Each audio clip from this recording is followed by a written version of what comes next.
I don't love the shadow that's happening here. I think I'm just gonna go blind for right now. It is the end of the year, which means all the wraps, the recaps have been coming out to remind us all of how much music and media and whatnot we consumed this year. Spotify Wrapped being one of the big ones. I thought it would be fun to kind of talk about mine a little bit, but also I just wanted to talk about my favorite albums that came out this year because there were a lot. There was so much good music that I personally was excited about this year. It was a good year for music. It really was. So many of my favorite artists released albums. I love doing like little mini music wrap-ups at the end of like my monthly recaps. So I thought it'd be fun to do a whole video about my favorite music of 2025 because I listen to a lot. I also want to do one for books and music, so it'll be like a little trilogy. So here's part one, which is the music. I think first I really just want to talk about my favorite albums that came out this year. Now these are not ranked necessarily, but I'm gonna save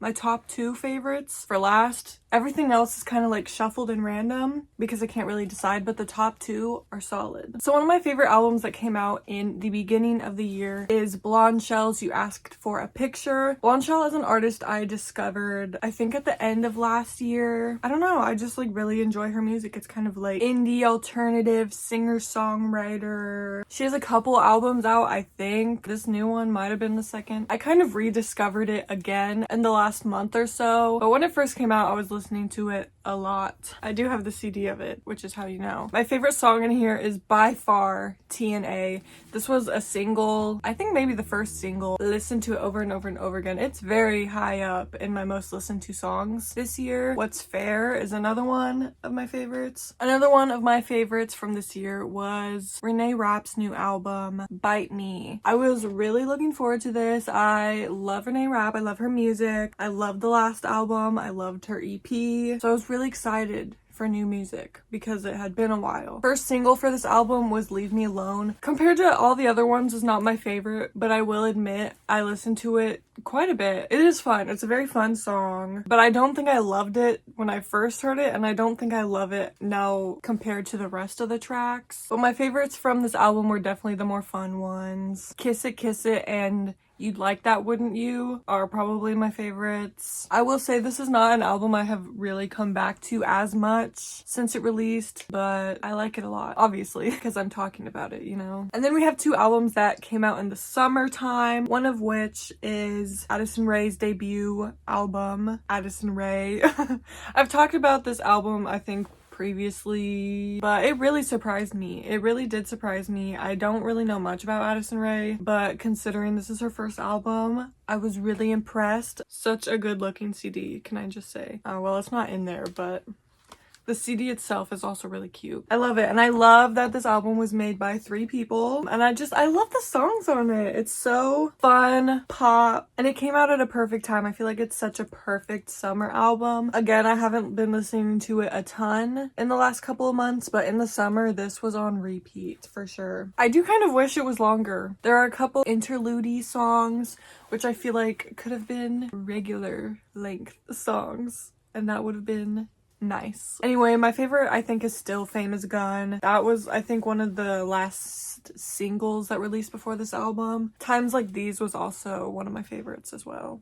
And then I also do have Lord's newest album, Virgin, on here. Out of all the albums I'm talking about, this one I haven't listened to too much, like as a whole album, but I did really enjoy it when it came out. I really do like Lord's music. I feel like this was a very anticipated album, and it did not disappoint, at least for me. I thought it was really good. I wasn't really tuned in when What Was That came out, but once I finally listened to it, I was obsessed with it. That song is so good. I loved Shapeshifter. I loved Current Affairs. I loved Favorite Daughter. It's a really good album, and just talking about it makes me want to listen to it more. Okay, and then of course I have to talk about Sabrina Carpenter's new album, Man's Best Friend. Everybody knows her, everybody loves her. I love how versatile she can be with like the sound of her song. Funnily enough, I don't think a single song from this album was on my top 100, which is really surprising. I also know that I listen to the CD a lot, so I think that's where most of my listening was for this album. album. I think my favorites still stand as Sugar Talking, Nobody's Son, and probably Tears. But they're all so good. They're so catchy. They get stuck in my head so easily. Fun, easy songs to listen to, you know? Even though I guess I didn't listen to the album as much as I thought I did, it's still making the list. Next, of course, I have to talk about 21 Pilots,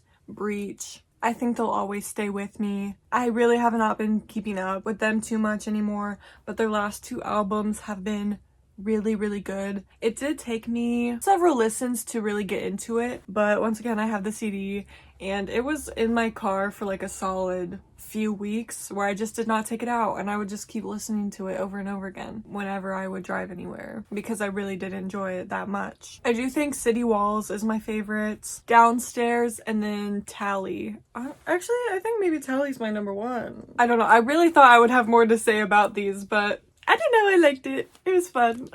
Like I said, it was just kind of my go-to casual in the car music for a while. That's Showbiz Baby by Jade. This did come out in September. However, I did not start listening to it until like last month. But right away, I was really into it. I knew I was gonna love it. She released a bunch of these songs as singles, and I haven't really been keeping up other than Angel of My Dreams, which came out, I think, last year. But I love that song. I think it's so good.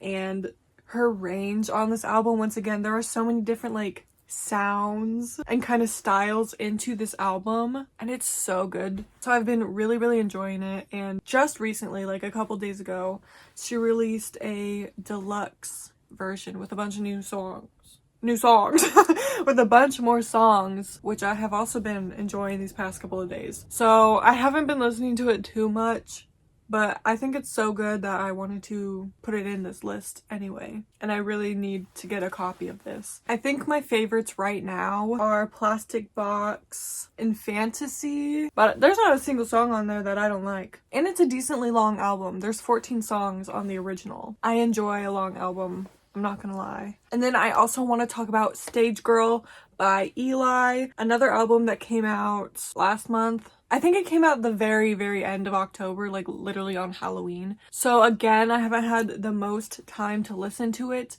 but I love it. I think it's so good. She also just released a new single the other day, which I think is so good. It's not on the album, but it's an incredible song. She's one of my new favorite artists that I have discovered this year, and I'm really excited to listen to this album more. My favorite, of course, is Girl of Your Dreams. This was a single before the album, so I have had time to listen to it, and it did end up on my top 100. Another person whose aesthetic is just like nailed down. She's very like 2000s pop music, very fun and expressive, and I love following her on Instagram. I think she's so funny. I really hope this gets made digitally, or not digitally, physically. I need a CD of this because, again, this album art is really cool. I have a feeling like the package design would be really cool for like a CD and a vinyl and stuff. So I'm waiting. And then lastly, we have Everyone's a Star by 5 Seconds of Summer. You know, I had to talk about them. Again, this album came out like a month ago, so I really have not had the most time with it. However, I think it's so good. I love the sound of it. I think it's so them, but also so different from their last projects. It feels very like Baby 5 Sauce, but still like new and fresh, and ooh, I love it so much. I think it's genuinely so good. It may be the recency bias talking because it's fresh and it's new, and it's been a long time since we've had fresh new 5 Seconds of Summer, but I love the sound. I love this style that they went for, and I love, again, like the whole like art direction of everything. I love the album cover and all the merch and stuff that has come out with this album. I do love Everyone's a Star, Number One Obsession, Boy Band, Telephone Busy, Not Okay. I do think my very favorite is I'm Scared I'll Never Sleep Again, which really surprised me because when I first listened to it, I was like, oh, what is this? There's like a lot of talking. The song is so good. It's so good. Anyway, what a great album. And now we're gonna talk about my top two albums of this year. Ones that I love front to back, that I listen to over and over again. And honestly, I do find it kind of hard to rate them, but I think number 2 has got to be Wishbone by Conan Gray. Who would have saw this coming? Everyone. I feel like I've talked about this already, but I've been a Conan Gray fan for so long. This is like the best music he's ever released, and it just keeps getting better and better. This album is his best. I don't know, see, because I said that about Super 8 for the longest time. Super 8 was my favorite album of all time, period, full stop. And then Wishbone came out, and I'm like, different times, different feelings. But anyway, we're talking about Wishbone. Wishbone, my favorite song from there is, of course, Vodka Cranberry. Little spoiler alert, but that was my most listened to song of this year. But I can't be too surprised considering how many times I listened to it. Just like on repeat. No other songs, just that song. And it's one of those songs that every time it comes on, it will never be skipped. I will never skip her.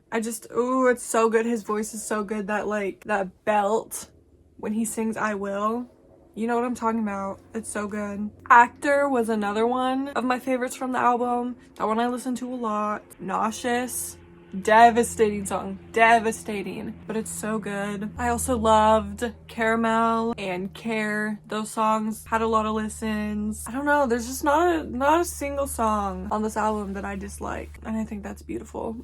And that leaves us with my number one album of 2025. And that is Forever Is a Feeling by Lucy Dacus. Another not surprise. This year was my year of Lucy Dacus. I discovered her music this year and just became obsessed, really. Her songs are so beautiful. Her voice is so beautiful. The lyrics, the sound. Yeah, it all started with Ankles. And I was like, I've told this story, but I really discovered her because of her Ankles music video. I was like, oh, this is actually really good. And each time she released a song, I was like, oh, this is really good.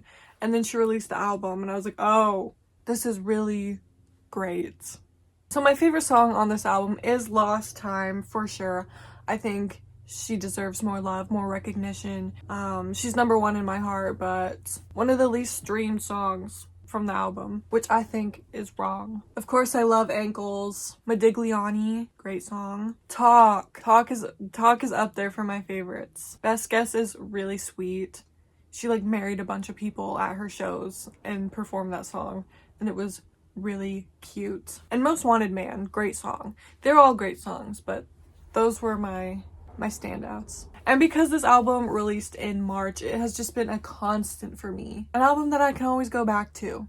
And I feel like I can listen to it no matter the mood or the season. So that's it. That's kind of it. Those are my top 12. Those were my top 12-ish favorite albums from this year. I also wanted to briefly talk about some albums that did not come out this year, but I still very much enjoyed. Either I discovered them this year, this was the first year I was listening to it, or some that I've come back to. My favorite album from this year that did not come out this year is, of course, The Record by boygenius. Like I said, I got really into Lucy Dacus and then therefore boygenius this year. I very much missed the mark on their big era, and now it's been 2 years since this album came out, or since any album came out, but this album is so good. Genuinely, I think True Blue is just one of the most beautiful songs I've ever heard. It's one of my favorite songs. That's another one of my CDs that got a ton of use this year. Whenever I don't know what to play, I'll put that in. But yeah, it's great. I'm really sad that I missed out of like being there for like their prime when they were all like making the music, but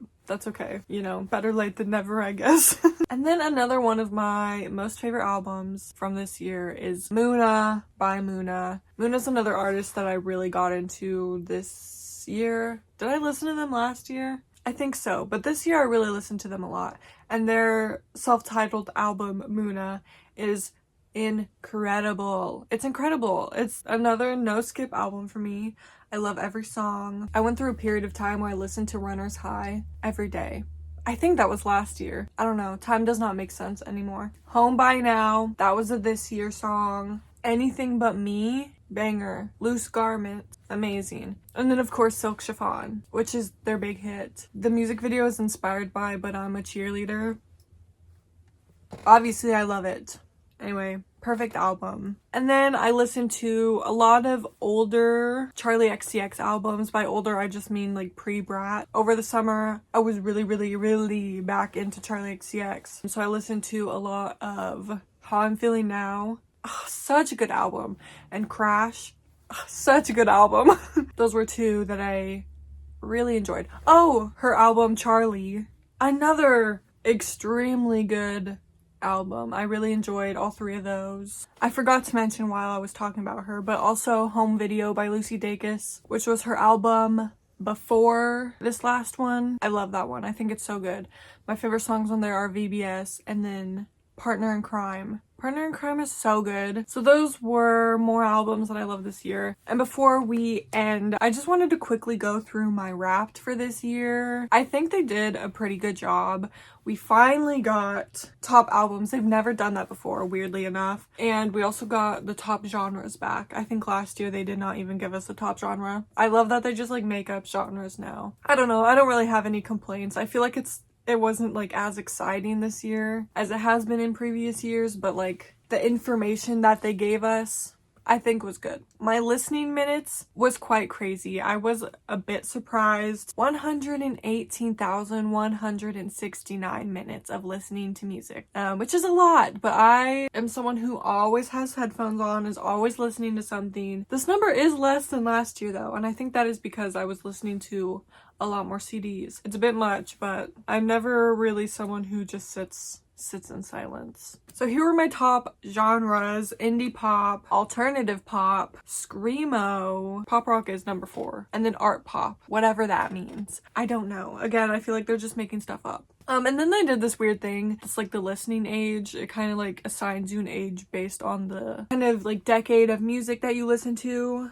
Mine was 22, so I'm really hip and cool and young, which makes perfect sense. And apparently I listened to 2,137 songs this year. And I already talked about my number 1, which was Vodka Cranberry by Conan Gray. I listened to the song 333 times. That's crazy. That's a lot of times. Although last year I listened to Good Luck Babe 500 times. So these are low numbers for me. I'm just kidding. 333 times is crazy, but like I said, the song is so good I would just listen to it over and over and over again. Here are the rest of my top songs. Silk Chiffon being number 2. I am genuinely surprised by that. I didn't think I'd listen to that song that much. And then we have Good Luck Babe at number 3. I was surprised to see her on this list again. And then we have True Blue at number 4. I had a feeling this was gonna be on here. I thought this was gonna be like number 1 or 2, but I knew she was gonna be on there. And then we have Not Strong Enough, which I guess I can't be too surprised. I thought it would be like a little lower down. Top 10 probably, but like a little lower down. I also love that they put how many times you listen to the song in the actual playlist. I think that's really cool and really fun. And I love seeing all the like little stats. I listened to 68 albums this year. And my number 1 was Rise and Fall of Midwest Princess. Who's surprised? Honestly, me a little bit. Once again, I thought it was either gonna be Conan or Lucy in that number 1 album spot, but 2 years in a row, here she is. This whole video was already talking about albums, but this was the order of my top 5. Already talked about them all, but yeah, here we are. Okay, and then we have podcast, which before this year, I'm just gonna talk about this really quickly, but before this year, I would never have like anything on my Spotify Wrapped for podcasts. I was just like not a podcast person, but I have been enjoying listening to podcasts as I go on a walk. I don't listen to them in the car because I like music, but while I'm on a walk or when I'm at home doing other things, I will listen to a podcast. Again, the minutes were pretty low on this because podcasts are not like my main form of listening entertainment. But my top podcast this year was Smosh Mouth, which is kind of funny because I started watching Smosh like 2 months ago. It's like all I've been watching on YouTube recently. And so, you know, I've been watching it. I've been listening to it. My number 2 podcast is Smosh Reads Reddit Stories. Number 3 is Kellyit, which is like a graphic design podcast. That one I watch a lot more on YouTube than listen because it's a lot more visual. And then at number 4, we have Hard Launch with Dan and Phil. Of course. Which is, again, it's funny because there's literally like 7 episodes. But what can I say? I'm a dedicated fan. Anyway, I thought that was fun to see see because I never have a little podcast wrap up. This year I listened to 439 artists. Here are my top 5. Okay, well, Chappell Roan is obviously number 1. We got 2 new songs from her this year. It was great. I was very happy with that. Lucy Dacus is number 2. Number 3 is Charlie XCX, which I think she was number 3 for me last year as well, which is kind of funny. Number 4 is Boy Genius. Again, I'm kind of surprised to see Boy Genius on here, even though I did listen to their album so much, but it was only 1 album and 1 EP's worth of music, but you know, there they are. And then Muna. Yeah, I think that's it, really. I tried to be quick about that, but I feel like I still talked a lot. Anyway, that was fun. Stay tuned for the book recap and the movie recap. I'll film those soon, I promise. Okay, bye!